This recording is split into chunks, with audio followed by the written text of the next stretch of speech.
Hello everyone, and welcome to my Bachelor Nation official channel. I hope everyone is having a wonderful day. Before we begin, please hit the subscribe button and give this video a thumbs up. I'm not sure why the makers of Bachelorette gave Gerry Turner a cameo in the Golden Bachelorette, but he went back to advise his buddy, leading Lady Joan Vassos. During the inaugural season of the Golden Bachelor, Gerry captivated viewers with his charisma as a widower searching for his true love after his wife Toni unexpectedly died 6 years prior, following 43 years of marriage.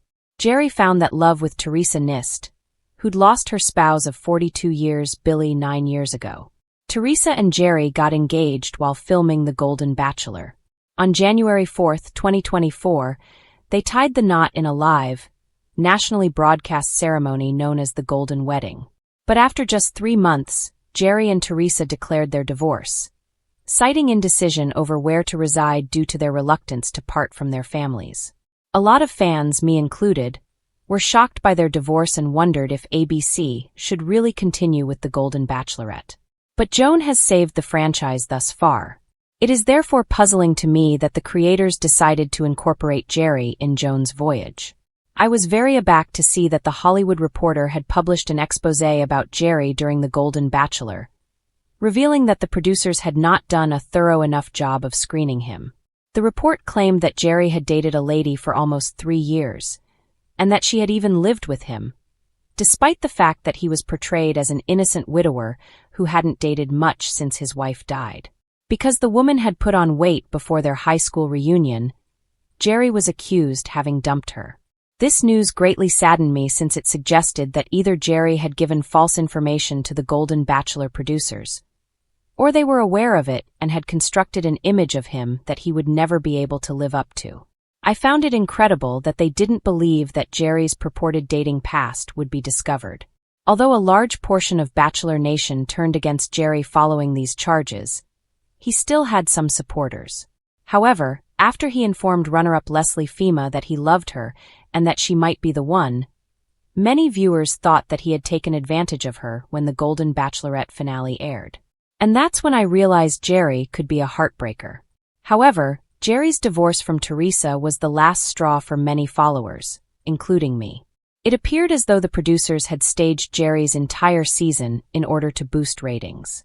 People started to wonder if it was the true reason behind Gerry and Teresa's breakup, as it appeared inconceivable that they hadn't discussed where they would live after marriage. Despite the fact that Gerry caused significant harm to the Bachelor franchise, the producers chose to allow him to make a cameo appearance during Joan's season, which negatively impacted her positive feelings. Even though Gerry and Joan are close friends, I don't think their visit was essential, especially given Joan had mentioned that they had spoken off-screen before her season started. The last person Joan should have been receiving advice from was Gerry. When Gerry appeared on Golden Bachelorette, Joan was overjoyed to see him, but I wasn't. Even the sound of his voice brought back memories of how utterly betrayed I had felt by him when his season ended. It was strange that Gerry didn't even bring up Teresa once they spoke. "Have you considered the possibility that your guy is not here?" Gerry further questioned Joan. Joan replied that she had given it more thought before arriving than she had once her journey started. Then Gerry assured Joan that she was at the correct place, and that she had an advantage over him if she could entertain the possibility that she wouldn't find love. This seemed to me to imply that Gerry forced himself to find love, which is why he and Teresa's relationship failed. I was hoping Joan would find true, permanent love on the program, but as soon as Gerry showed there, I was reminded of all the things that had gone wrong with the brand. I was startled out of my romantic and fantastical world and thrust into the harsh reality of heartbreak and divorce. The fact that Gerry was a part of Joan's Golden Bachelorette season without bringing up his divorce, in my opinion, suggests that the producers of Bachelor are unaware of how much the series has decreased in recent years. Not only did they not thoroughly screen Gerry, but they also made risky errors with other contestants, which resulted in the casting of 2 men with restraining orders against them in their shows. Devon Strader, the winner of Gen Tran's Bachelorette Season 1 7 years ago, and Gil Ramirez, Joan's Golden Bachelorette contestant, a week before the show started filming. Furthermore, The last 2 seasons of Bachelor in Paradise have been a failure, as each and every pair has ended their relationship due to the pointless and deceptive plot twists on the show. I had hoped that Joan's season would serve as a means of reinvention and reset for the entire series, but instead of owning up to their errors, the producers chose to include Gerry as if the scandals that surrounded him had never occurred.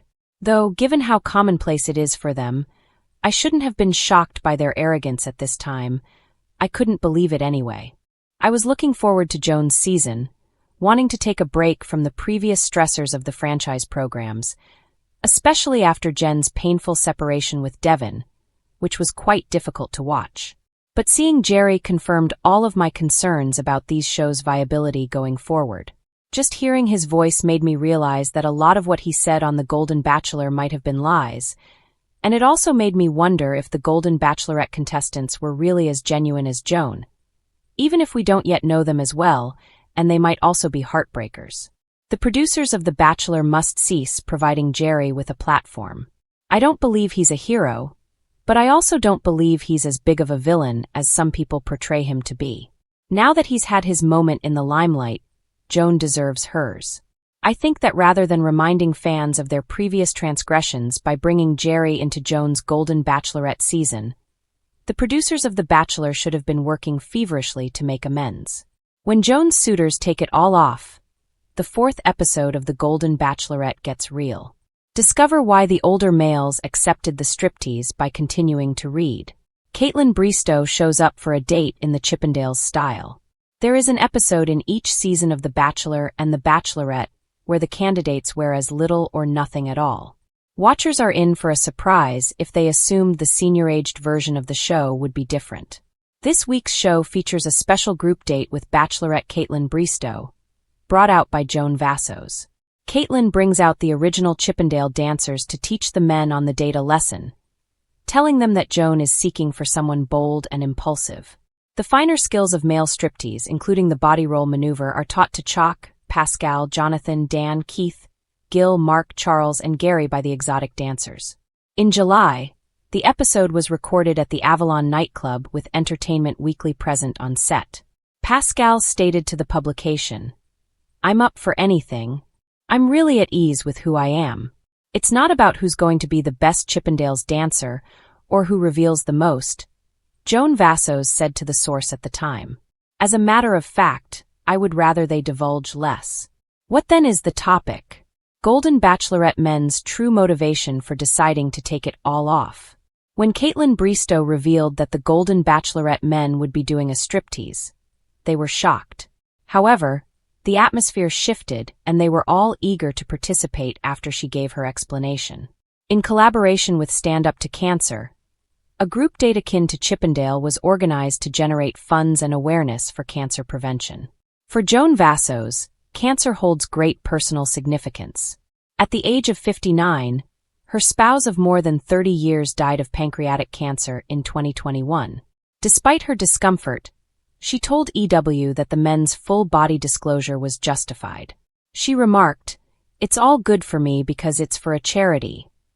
My husband died of pancreatic cancer." In the teaser on the official Golden Bachelorette Instagram, her suitor, Mark Anderson, was also all in as he found out it was for Stand Up to Cancer. In 2018, he lost his spouse to breast cancer. On The Bachelor, his daughter Kelsey Anderson was candid about how her mother's passing affected her. According to Mark, the entire dynamic was altered. He responded, "Well, let's get it going," in reference to undressing for a worthy cause.